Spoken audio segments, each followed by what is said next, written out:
über das kollektive Identität in das ganze Europa oder der ganzen Welt. Für viele Menschen ist das Thema, was mich sehr beschäftigt, fast mein ganzes Leben lang, ist das sogenannte kollektive Identität, das Europäische, oder sagen wir das kollektive Identität der Ganze.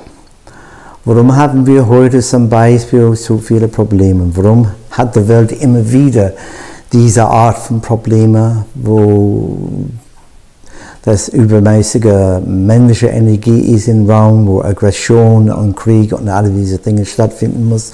Oder die permanente Auseinandersetzung zwischen männlich und weiblich. Ich habe dieses Problem persönlich nicht, sage ich doch, aber mit Sicherheit habe ich doch ein bisschen davon. Aber ich habe nicht das Gefühl, dass meine männlich und meine weiblich so in Imbalance ist, dass ich meine eigenen Probleme nicht auseinandersetzen kann. Aber die meisten Männer zum Beispiel heute haben diese Problematik, weil die sogenannte weibliche Emanzipationsebene, das hat für ungefähr 150 Jahre bis 200 Jahre hier wirklich stattgefunden in Europa, haben eine gewisse Defizit. Das heißt, viele Männer haben das Problem mit der sogenannten maskulin zu sein oder der weiblich zu sein. Das heißt, das sind in meiner Art, diese Dinge zu erklären, nicht Mark oder Martha. Das heißt, die sind in Konflikt mit der männlichen und auch der weiblichen Dasein. Das bedeutet selbstverständlich für viele, viele Männer eine Art Mindestwertkomplex, das Gefühl, nicht männlich genug zu sein. Alles ist eine Art Angriff, selbstverständlich, und da haben wir dann das Grund, möglicherweise dann Kontrolle über unsere Gemütsgefühle zum Beispiel, oder die Aggression stattfindet oder die Aggression übernimmt. Und das ist, warum wir haben überall diese sogenannte Kleinkrieg oder Auseinandersetzung in diesem Moment. Dieses Problem von maskulin und weiblich oder das kollektive Identität liegt nicht nur bei der Politik zum Beispiel oder das Problem mit Mutter oder mit Vater zum Beispiel. Das hat zu tun mit alles, was unser Leben bedeutet, auch das religiöse Struktur, das wir haben, sei es römisch-katholisch, orthodox römisch-katholisch, evangelisch, jüdisch, Muslim, alles, was man als Religion darstellen kann, hat auch ein Teil dieser Probleme im Grunde genommen weiterentwickelt. Entschuldigung, weiterentwickelt. Weil das Drang zu sagen, wir haben Recht und die andere kein Recht.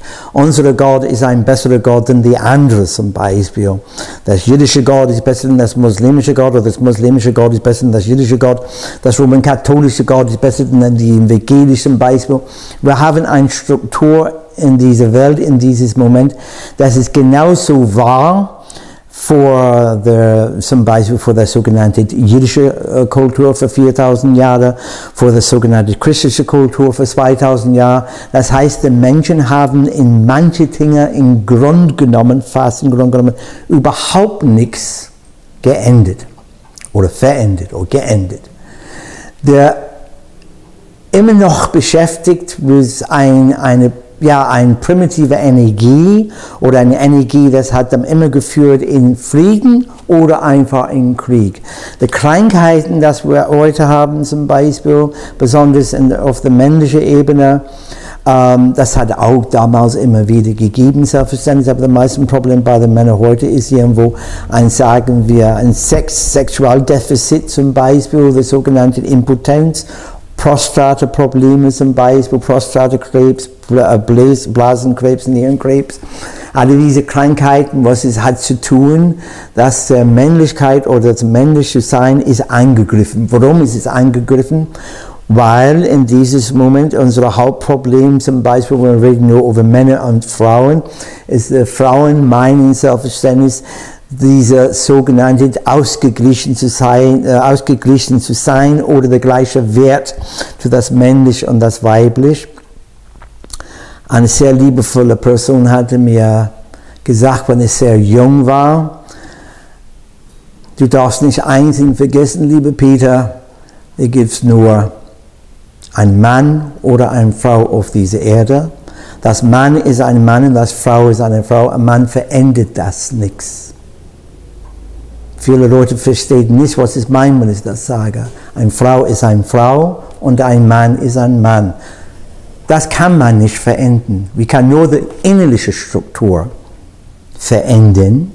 Aber meistens ist es nicht eine Veränderung, es ist ein Angriff. Die Frauen fühlen sich selber angegriffen über Tausende oder Millionen Jahre und now greift die Männer an und sagen, wir haben das gleiche Recht zu dir. Aber wie kann eine Frau, in meinen Augen, wie kann eine Frau die gleiche Energie zu einem Mann, weil ein Mann ist ganz anders zu einer Frau. Die eigene Ding, das bringt uns zusammen, ist die Hormonen, die weiblichen Hormonen und die männlichen Hormonen. Wir brauchen diese beiden selbstverständlich weiter diese Erde zu populieren, selbstverständlich. Ohne diese beiden Elemente würden wir keine Kinder haben. Aber diese beiden Elemente sind sehr unterschiedlich. Sie sind nicht gleich. Sie sind nicht nur gleich in dem Moment, als wenn wir kopulieren und wir produzieren ein Kind. Dann ist eine Gleichebene dabei. Aber in das Ruhe, sagen wir, in das Ruhe, wenn du kein Kind gemacht zum Beispiel oder keine sexuelle Aktivität oder was auch immer, ist das Frau, denn das Frau und das Mann. Und da haben ganz separate Gefühle, ganz separate Energie. Man kann das auch nicht verändern. Wenn man probiert, das zu verändern, zum Beispiel, haben wir Männer heute, wie ich sage, die sind nicht Mark oder Martha. Die Maskulinität ist so angegriffen, oder fühlt zum Beispiel, sagen wir, angegriffen bei diesem Feminismus, dass sie weiß nichts, wo sie zugehören.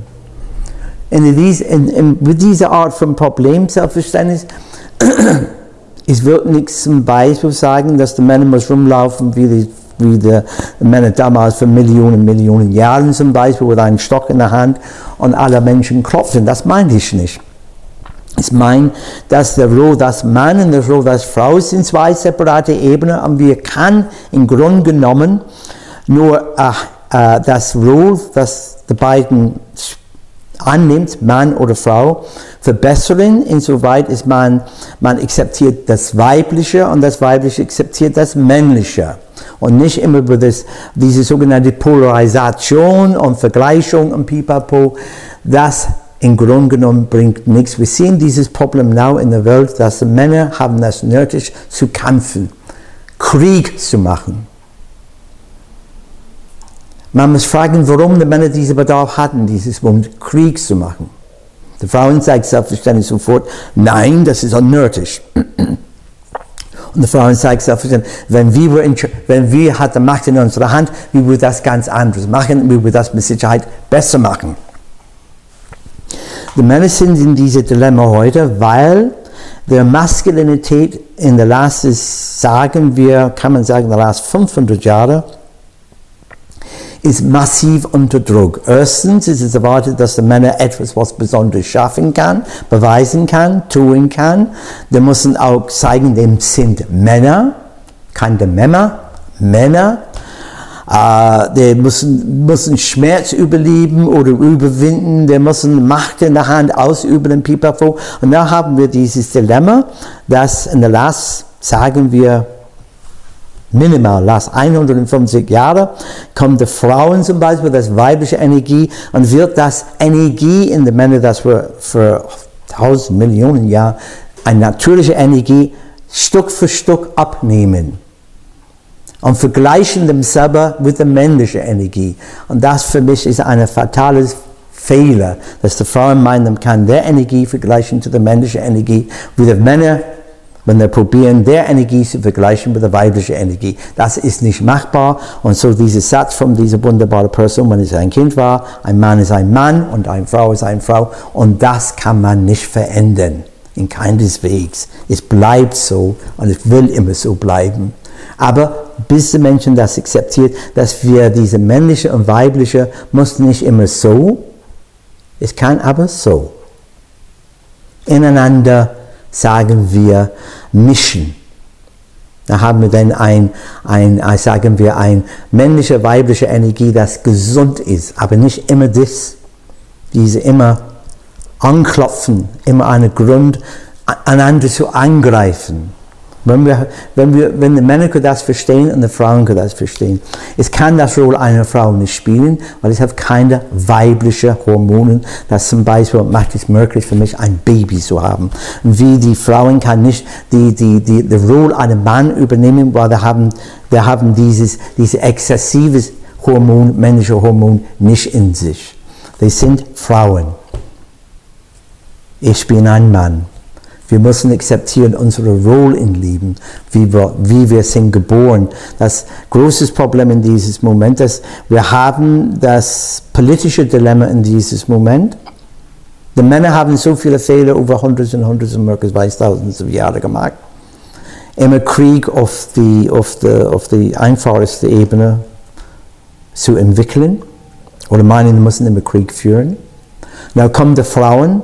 Aber die sind mehr emanzipiert, als sie waren vor 200 Jahren hier. Die sind gebildet, die sind politisch gebildet, die sind emotional gebildet, die sind auch in der Lage, ganz besondere Dinge zu machen. Die sind Ärzte, die sind Professoren, die sind Politikerinnen, die sind viele Dinge, was sie waren vor 200 Jahren nicht.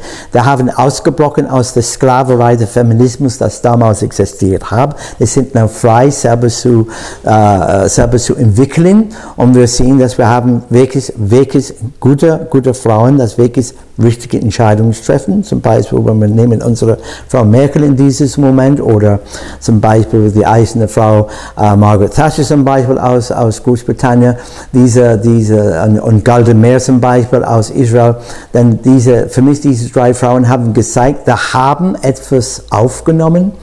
Nicht nur die weibliche Energie, da haben die auch den männlichen Teil der Dasein zu sich genommen und das so komponiert, dass sie haben die Intelligenz, das Wissen und die Kraft, richtige Entscheidungen im Leben zu treffen, aber ohne zum Beispiel ewige Krieg zum Beispiel zu machen. Aber wenn es nötig war oder es war nötig, so eine Entscheidung zu treffen, dann sind sie auch in der Lage zu tun. Das ist sehr schnell passiert im Grunde genommen, wenn man ausgeht, dass diese Welt ist 35 Billionen Jahre alt. In den letzten 200 Jahren ist die Frau so emanzipiert, dass sie Verantwortung übernimmt, dass sie vorher nie gehabt habe. Und die Männer müssen leben mit dieser dramatischen Veränderung. Das heißt im Grunde genommen, eine gewisse Macht, dass die Männer immer gewohnt zu haben und gewohnt auch zu üben, ist im Grunde genommen langsam weggenommen. Durch diese sogenannte Emanzipation. Frauen fangen an, das zu tun, was die Männerfamilien für tausende von Jahren gemacht haben. Wir entscheiden, wie die Zukunft wird zu sein. Und das ist auch ein Grund, warum viele Männer, das ist rein vom Unterbewusstsein, wenn ich rede über diese Dinge, rein vom Unterbewusstsein hier, nicht so recht mit dem männlich und weiblich findet. Weil diese Emanzipation ist so weit gegangen, dass die Frauen erscheint in diesem Moment, ich will nicht sagen, es ist eine Tatsache, aber die Frauen, das weibliche Energie erscheint in diesem Moment viel stärker zu sein, als die männliche Energie. Und so haben wir das andere Dilemma. Viele Männer meinen, sie müssen aufstehen mit der Stock in der Hand oder der Gewehr in der Hand und Krieg führen. Das überrascht mich im Grunde genommen nicht. Und keineswegs. Und der eigene Weg, man denke ich, das ist nur meine Gedanken, selbstverständlich, meine Gedanken und das geistliche Impression, das ist immer wieder Krieg. Der eigene Weg, dass man möglicherweise es ein bisschen ausbügeln kann oder ein bisschen, sagen wir, die Energie ein bisschen ausgleichen, ist, dass die Männer und die Frauen müssen lernen, miteinander zu sprechen. Und das Dilemma ist selbstverständlich, dass die meisten Frauen heute sprechen nicht mit der Gegenpartner. Die Männer, die schreien meistens nur an und machen Vorwürfe über das, was der nicht tun oder was er tun muss oder was du nicht getan habe und du hast das nicht gemacht und das nicht gemacht und die andere nicht gemacht. Der ist nur ein Kampf, nur eine Auseinandersetzung. Das macht mir eigentlich das macht mich sehr traurig. Sehr traurig. Ich habe es nur einmal in meinem Leben erlebt, wo es gut zurechtgekommen mit einer Frau. Und das war meine Mutter. Und ich bin keine Muttersöhnchen, in keineswegs. Aber sie war die einzige Frau, dass ich konnte hinsitzen und reden mit. Und mein Vater war der eigene Mann, das ist auch in meinem Leben wirklich kennengelernt, das mich verstanden hat und ich habe ihn verstanden, weil wir Auge zu Auge alle Dinge diskutiert haben. Und keinen Vorwurf gemacht. Und das ist der größte Fehler, was viele, viele Eltern machen, selbstverständlich, der Kinder der Vorwurf machen, du hast diese Fehler gemacht und 1000 andere Fehler gemacht. Du hörst nicht zu oder du nicht zuhören kannst. Was fehlt zwischen den Männern oder das Weibliche und das Männliche in dieses Moment, ist das wahre Kommunikation. Ich sehe das in alle Dinge, sei es in der familiären zum Beispiel, auf der privaten Ebene zum Beispiel, auch unter Freunden und Pipapo. Und wir erleben das in diesem Moment mit der Politik auch, dass nicht miteinander reden kann.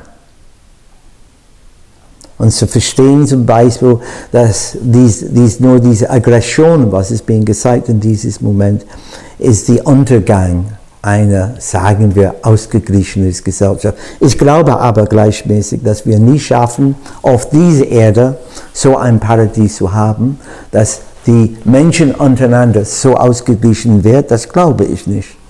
Aber die Menschen sagen mir ganz was anderes. Und ein Teil von dieser ganz anderen Selbstverständnis ist die individuelle Individualität, dass jeder Mensch hat in sich. Das heißt, jeder Mensch denkt anders. Und es kann nicht jeder schwingen, so zu denken wie ich. Wir können nur kombinieren unsere Gedanken miteinander und probieren zu sagen, okay, ein Teil deiner Gedanken passt zu meinen Gedanken oder ein Teil deiner Vorstellung passt zu meiner Vorstellung. Wir müssen nicht Krieg machen, wir können miteinander reden. Wir können unsere Politik miteinander teilen, unsere Religion miteinander teilen. Jeder Gott hat seine eigene Recht, in meinen Augen. Der Mensch immer noch glaubt in seine verschiedenen Götter. Das wird man auch nicht verändern. Sei wir katholisch, sei wir jüdisch, sei wir muslimisch, sei wir Buddhist, sei wir Hindu. Jeder will seine eigene Vorstellung von einer göttlichen Macht, eine göttliche Energie. Und das ist nur Beweis für mich, dass wir haben dieser originale Inhalt, dass jeder hat seine private Gottheit in sich. Er trägt es selber in sich. Er gibt es möglicherweise den allgemeinen Begriff, Christ, Muslim, Jude oder whatever, aber jeder glaubt in seinen eigenen Gott. Das kann man auch im Grunde genommen nicht verändern. Gehen wir zum Beispiel, wenn wir gehen nach Brasilien zum Beispiel oder südländische Länder zum Beispiel, wie sagen wir, wo die katholische Kirche ist sehr dominant. Die Urvolk in diesen Ländern glaubt immer noch in der Naturgötter. Auch in dem sind sogenannte Christen oder Katholik. Die glauben immer noch in der Naturgötter. Da kann man nicht zerstören. Das ist ein Glauben, das ist so alt wie der Mensch selber. Warum können wir nicht einfach akzeptieren, jeder für sich, jeder Land hat sein Recht zu glauben, wie er möchte? Die Menschen müssen entscheiden, was für eine Art Politik das sie brauchen, was ist das Bessere, was ist das Schlechtere. Wenn ich so rede, ich weiß, ich höre 1000 andere Stimmen hinter mir sagen, ja, was tun wir, wenn ein Land greift ein anderes Land an? Oder in ein Land ist so eine starke Auseinandersetzung wie in der Ukraine in dieses Moment, da kommt der Putin zum Beispiel, nimmt der Krim über zum Beispiel, in 24 Stunden ist nicht mehr ein Teil von der Ukraine, es gehört schon wieder Russland. Was tun wir? Müssen wir kriegen miteinander oder müssen wir wirklich zum Beispiel akzeptieren, dass der Moment hat passiert?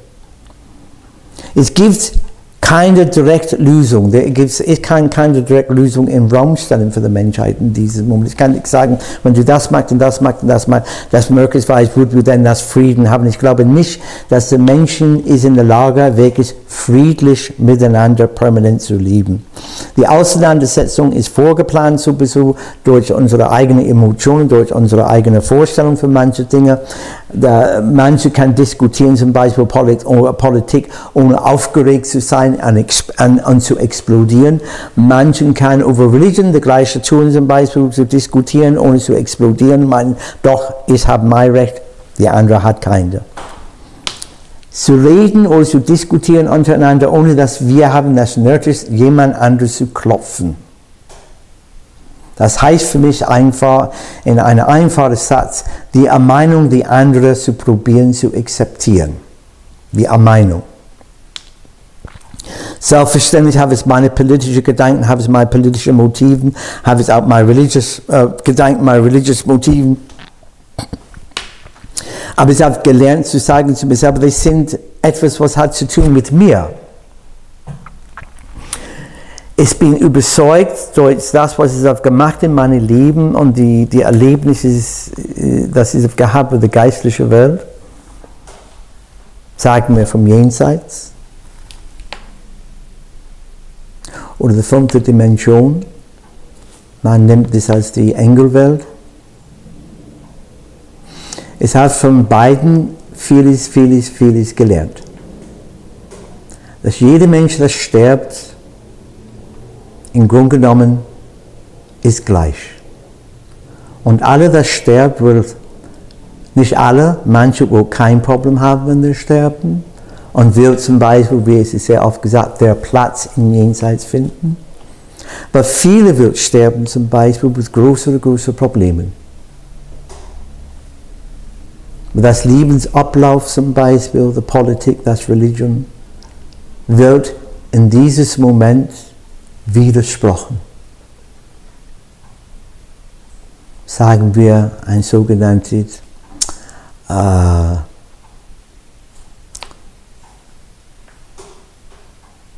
Attentat, Selbstmordattentäter zum Beispiel. Das meint, wenn ihr das macht, er oder sie, dass durch diese Akt von Aggressionen kommen dann automatisch im Paradies. Ich habe das Erlebnis gehabt, dass diese armen Menschen sind automatisch, wenn wir ankommen in der sogenannten jenseitige Dimension, sehr verloren. Und das Vorstellung vom Paradies, was ist gepredigt, stattfindet nicht. Diese Menschen dann sind für einen Moment, kurzen Moment oder einen längeren Moment, sehr verloren. Jenseits ist, wie ich habe früher gesagt, eine multidimensionale Ebene. Und jeder im Grunde genommen, sagen wir, da ist ein Platz für jeder, der stirbt im Jenseits. Es ist etwas wie unsere Erde im Grunde genommen, wenn ich das so probiere zu erklären, es ist etwas wie unsere Erde, aber es ist viel größer in unserer Erde, selbstverständlich, weil es so multidimensional, dass jeder, der stirbt, kann einen Ort für sich finden, wenn du das verstehen kannst.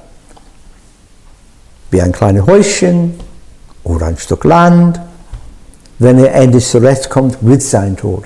Viele sterben und kommen nicht zurecht mit das Tod. Da haben wir Problematik. Ich habe es persönlich erlebt mehrmals, dass manche Helfer braucht, der Tod zu verstehen. Aber der Moment ist ihnen geholfen und er akzeptieren den Tod und alles wird in Ordnung sein. Die bekommen dann zum Beispiel keine Probleme. Manche zum Beispiel, wir haben erlebt, dass zum Beispiel eine Pflicht übernimmt aus Jenseits, zu probieren, die Menschen zum Beispiel, das ankommt, das so sagen wir, ein natürliches Tod, wenn man sagt, ein natürliches Tod, dass man so alt ist, dass man endlich doch sterben muss, oder durch Krankheit zum Beispiel.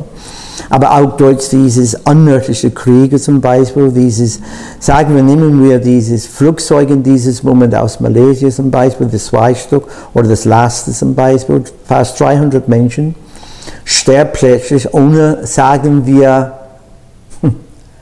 überraschungsmäßig. Die waren total unvorbereitet für dieses Tod. Viele von diesen Menschen wird ein Problem haben, wenn sie ankommen in Jenseits. Viele, ich sage nicht alle, viele wird ein Problem haben. Und was für ein Problem wird sie haben? Das Art vom Glauben wird für them ein Problem.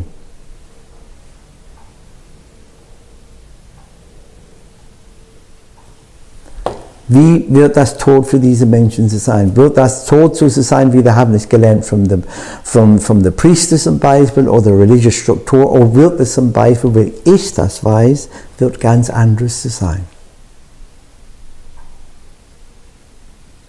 Und alle diese Dinge sind eine Waffe im Grunde genommen gegen ein ganz einfaches Intellekt. Ganz unkompliziert. Ganz unkompliziert. Jenseits ist nicht ein Ort, wo Religion hat einen Platz.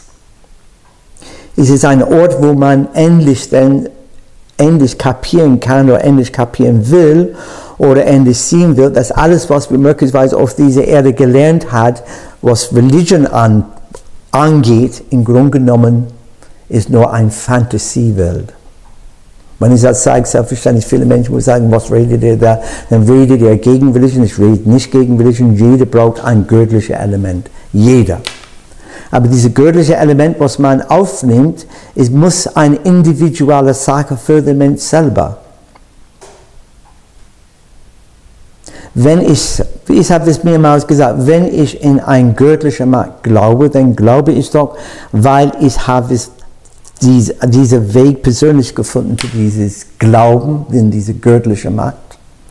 Keine andere auf dieser Erde hat mich sagen wir, bewiesen oder überzeugt, dass da gibt es einen christlichen Gott oder einen muslimischen oder jüdischen Gott oder was auch. Da gibt es eine göttliche Macht. Und diese göttliche Macht für mich ist zum Beispiel, hat keinen besonderen Namen. Es ist nur eine Macht, es ist nur eine Energie im Grunde genommen. Und diese Energie lässt mir die Freiheit, selber zu entscheiden, das Macht aufzunehmen in mein Leben.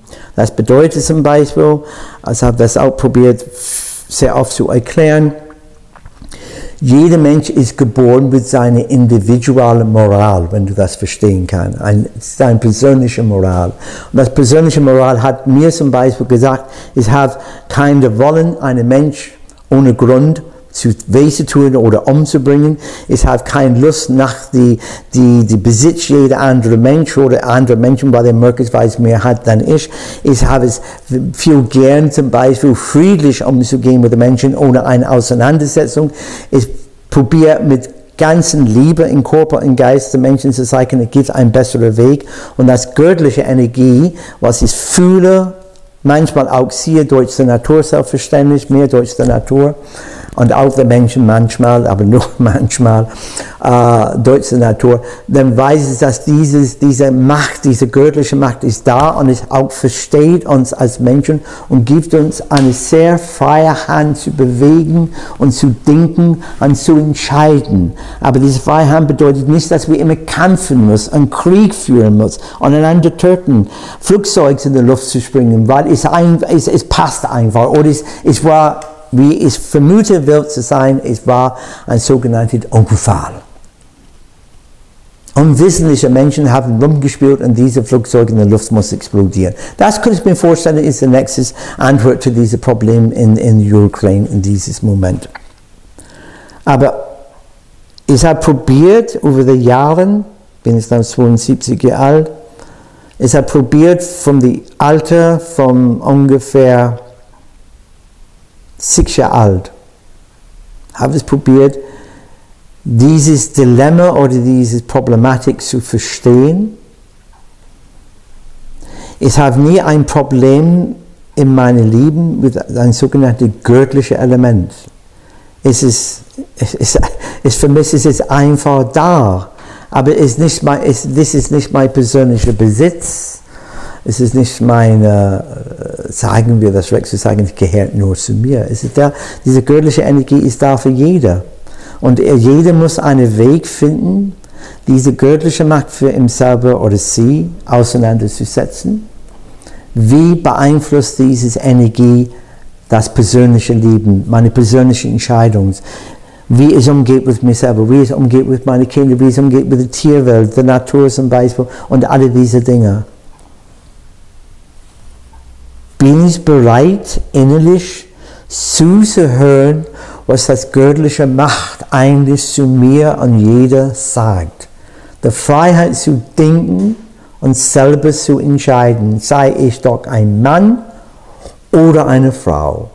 Eine Frau trägt in sich das männliche Element und der Mann trägt in sich das weibliche Element. Aber die müssen ineinander so, sagen wir, so eingemischt, so meine ich doch nicht so, Das ist sagen wir, ein Komplement, das Göttliche macht, das was im Grunde genommen uns auf die Erde geschickt hat. Warum sind wir auf diese Erde gekommen? Diese Erde zu zerstören? Ich glaube nicht. Diese Erde zum Beispiel nur zu benutzen, sei das Öl, sei das Gold, sei das whatever, sei das Diamanten oder egal was, nur zum Beispiel als eine Art Gewinn für uns. Ich sehe, dass der Mensch in vieles ist blind, taub,